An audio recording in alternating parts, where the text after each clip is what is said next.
So you might be asking yourself, how can knowing my heritage bring out my full potential? And that question has a simple answer: pride. But not only that, you also get to know yourself better. I mean, after all, you take from parts of your heritage. But in order to understand these traits, let's dive deeper.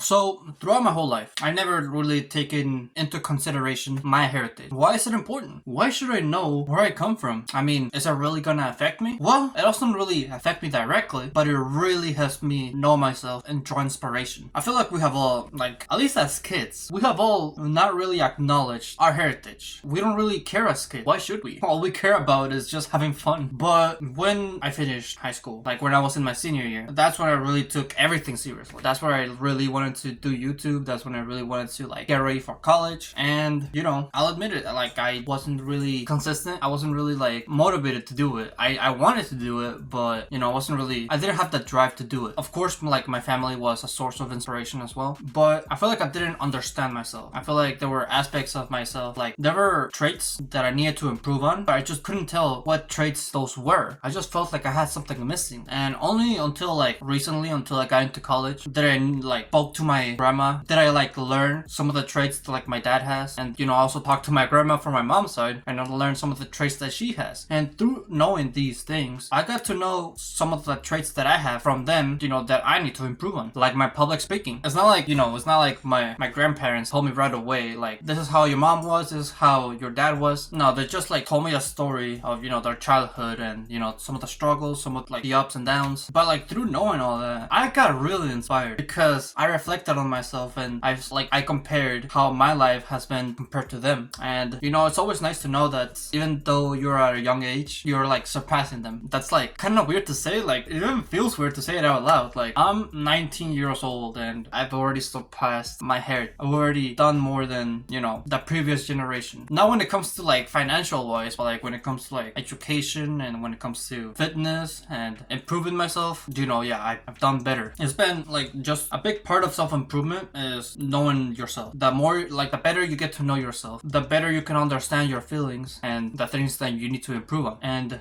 you need to get to know yourself as much as possible. And one of the things that like helped me when I went back to Mexico is going to my childhood place where I grew up, my childhood house. If you didn't know, I used to live in Mexico for like 8 years. Then when I was like 9 years old, I moved to Las Vegas. But going back to the house where I grew up in, it was really like reflective because the house that I grew up in is like the house that I live now, but half as small. But also seeing where my dad came from, like in Cuba, like I've seen like how that place is like really poor and not really that advanced. You know, I visited there. I was there. I saw with my own two eyes how my dad grew up. And that was also reflective of myself. And it also made me feel pride because I've seen how my dad came from a place of, you know, not really wealthy, you know, like a poor place to here in the US where everything's modernized, everything's good. I mean, not everything's good, but you know, it's better than Cuba. That's what I'm trying to get at. And seeing just everything, really gave me pride. Give me pride for what my family has achieved and what I have achieved. And that level of pride turns into motivation. I didn't even script that. That is like a good line. Pride becomes motivation. But going over history, going over your past and stuff is important. And you also have to keep in mind that you're making history right now. The experiences and the things that you go through at this moment are the stories that you're gonna tell your grandchildren. Right now, you have to live life, okay? That's what I'm trying to get at. Step out of the house, go outside, go to somewhere new, meet a friend, get a girlfriend, do something. Don't waste your life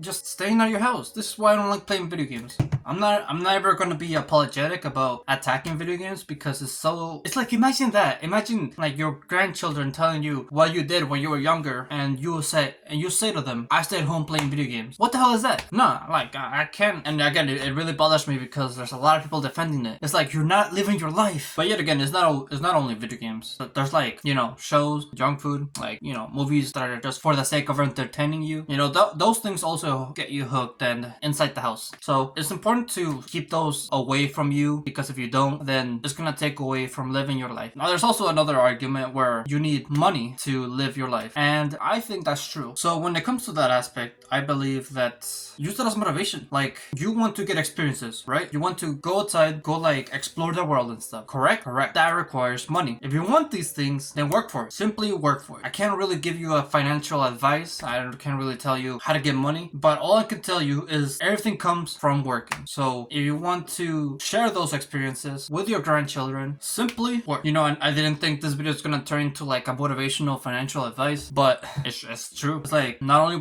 do you have to work harder, you also have to work smarter. And the second one, that's the hardest one, because you know everybody can work hard. As Ronnie Coleman said, everybody trying to be a bodybuilder, but nobody trying to lift heavy ass weight. Well, that's not true. Everybody can lift heavy ass weight. It's just a matter of, you know, if they can diet. What am I talking about? I'm talking about, it's a metaphor. It's like everybody can work hard. Not everybody can work smart. Because in order to work smart, you have to do like a lot of self-reflecting and self-improvement. Because once again, anybody can study. Anybody can get smart. Anybody can get information off of the internet. It's just a matter of implementing that and self-reflect. Self-reflect on aspects of your life that you might lack on and you hesitate on improve on. I'll admit it, for me, it has been public speaking, you know, talking to others, specifically women. But over time, I've overcome that. I think right now, at this point in my life, I can actually go up to someone, talk to them, and make a friend. That required me like a whole month to improve that, but I overcame that. And for you, it might be some other traits. For you, it might be improving your discipline. It's only a matter of like your own traits. And well, as I said in this video, the best way to know these traits are through knowing your heritage. You know, comparing yourself to your parents, your grandparents. By doing that, you're able to know the traits that are holding you back, motivate you to improve on them. And so with that, thank you for watching this video. If you liked it, make sure to leave a like, subscribe if you're new or if you like my channel. And yeah, always remember to live your life like there's no tomorrow.